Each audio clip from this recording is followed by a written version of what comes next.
कहतानी सुन माय Deere hero अरे happy happy happy happy happy new year तोहर से कहतानी सुन माय डियर। आज पिकनिक में काका छनाई हो, आज पिकनिक में काका छनाई हो। बियर संग खुला भी आई हो, चिखना में चली ढोली भराई हो।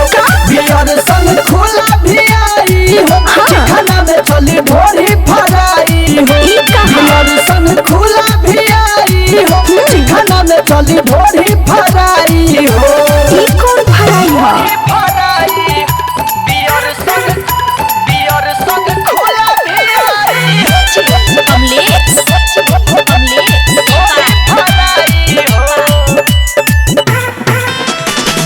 चिकन मटन सुन ले बानी ई कौन हो फ्लेवर पूछला बाबू तू दे खाब तार तेवर।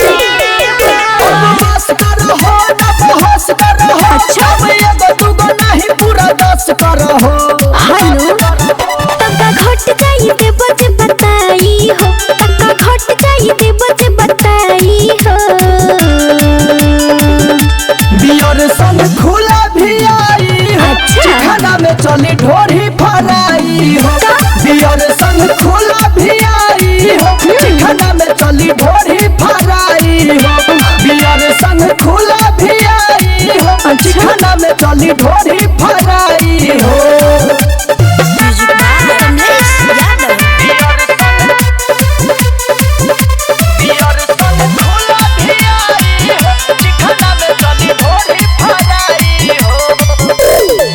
एम के बरादर तू ता 12 घमंडी जब बोलता रो तबे बात गंदी गंदी।